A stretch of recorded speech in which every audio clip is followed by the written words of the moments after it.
Mr. President, hinahanap pa ba natin ang mastermind? Dito rin po sa bulwagan na ito, Mr. President, unang nasabi yung binabanggit kahapon ni Senate President Escudero, a name that cannot be mentioned. Walang iba kung hindi si Dracula, na ginawang tagapagbantay ng Kamara doon po sa National Blood Bank natin. Ngayon, Mr. President, nasan po si Dracula? Bumaba daw po yung dugo. Bakit? Kulang na po ba ang supply ng dugo? Kaya sa iba na humahanap ng dugo si Dracula? At sa mga susunod na pagdinig, bibigay ko po lahat ng aking nalalaman. Wala din po akong sasantuhin gaya ng sinasabi ko noon pa. I will never,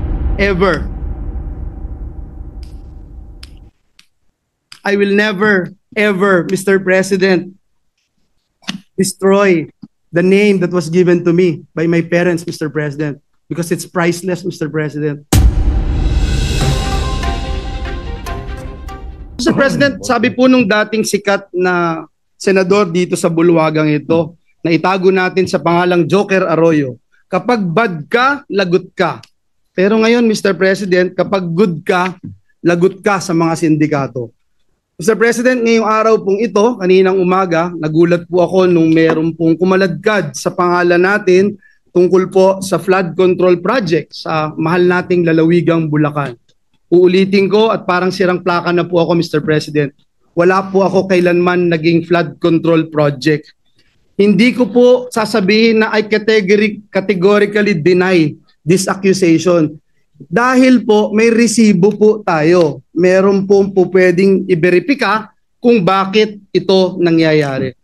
Mr. President, noon pa man tayo ay lumalaban na against this flood control issues, Mr. President. 2023, I'm just not sure, Mr. President, kung ready na po yung staff natin para i-show yung video na since 2023 ay dito po sa mismong bulwagan na ito at sa mga committee hearings, binabanggit na po natin ito.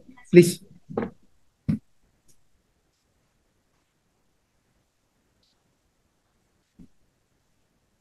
Please po. Na kinausap ko nitong nakaraang Karina, ang lahat nagsasabi, mas worse. Yung dating hanggang bewang, lagpas tao na.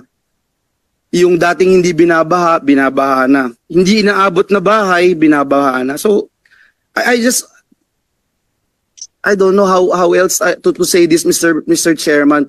Yung 5,500 pala na programs, projects na natapos, na ipinagmalaki ng ating Pangulo noong SONA, ay patsi-patsi lang. Hindi rin nakatulong, tingin ko, Mr. Chairman, hindi nakatulong kasi patsi-patsi nga po eh. Sana ang hiling ko na lang po ay kahit na hindi po masisimulan next year, makita po natin talaga yung master plan para po meron ding confidence yung mga kababayan natin that it's really moving, Secretary. Kasi kung titingnan nyo po from last year tsaka this year, baka walang magsabing nag-improve talaga sa amin and I'm speaking from personal experience. Kinausap ko nitong Mr. President, noong pong time na yun, Mr. President, nagpunta po tayo sa Kalumpit kasama si Mayor Lem at si Governor Daniel Fernando. Binanggit po natin sa lahat ng news outlet na palpak talaga ang programa ng pamahalaan sa flood control. 2 years later, Mr. President, ang Pangulo ng Republika ng Pilipinas pumunta rin po doon sa the same town with the same mayor and with the same governor at sinabi rin po ng ating Pangulo, palpak nga ang flood control program ng pamahalaan. Mr. President, para po tayong sirang plaka, dito sa Senado paulit-ulit, 1.4 billion pesos ang budget ng gobyerno pero nasaan po itong flood control na ito? In the same year, Mr. President, kanina sa Kamara, sinasabi in the same year, may program daw po si Joel Villanueva. Wala pong ma-verify, wala pong ebidensya, wala pong resibo. Pero patuloy po itong tinatanong. Mr. President, sabi ng matatanda, kung sino yung lumalaban, siya yung gusto nilang tamaan ng mga sindikato. And if you can't convince them, confuse them. Binanggit din po yan ni Mayor Vico Soto. Mr. President, hinahanap pa ba natin ang mastermind?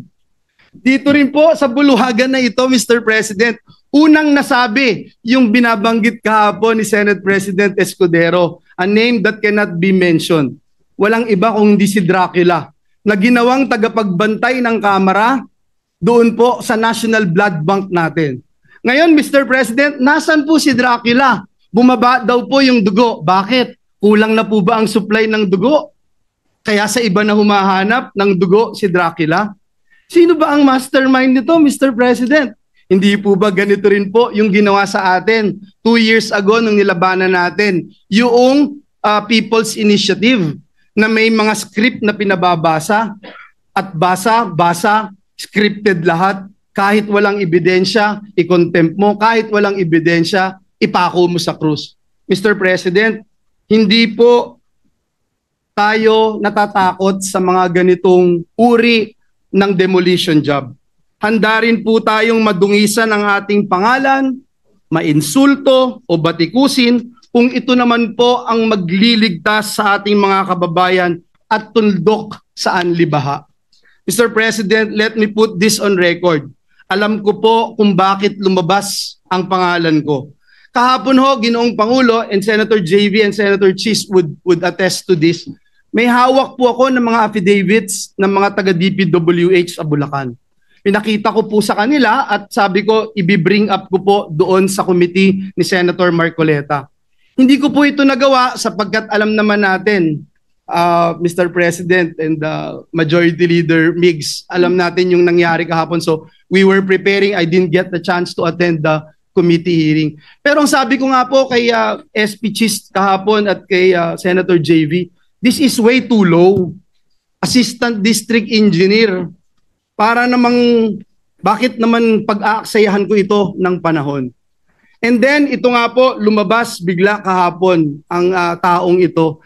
And I'm not trying, Mr. President, na just to defend myself and hit this pawn, Mr. President.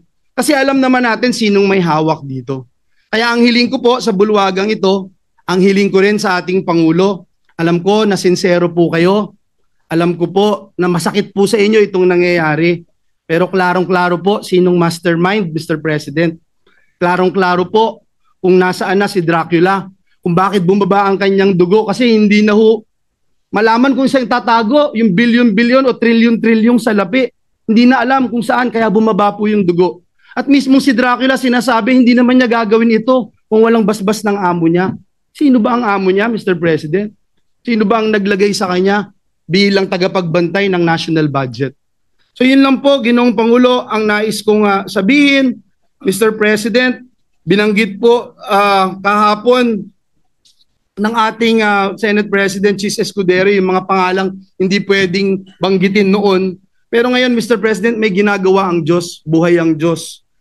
Ito pong nangyayaring ito, alam po niya na ito'y maglilid sa katotohanan at ang katotohanan ang magpapalaya sa atin. Uulitin ko po, Mr. President, hindi lang po categorically denying yung binabatong putik sa atin at para dumihan ang ating pangalan.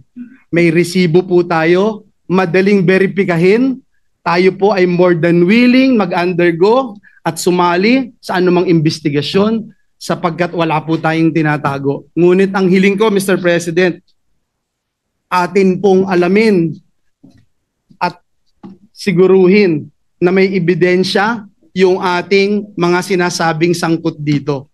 At sa mga susunod na pagdinig, bibigay ko po lahat ng aking nalalaman. Wala din po akong sasantuhin gaya ng sinasabi ko noon pa. At Mr. President, I will never betray my principle. I will never, ever,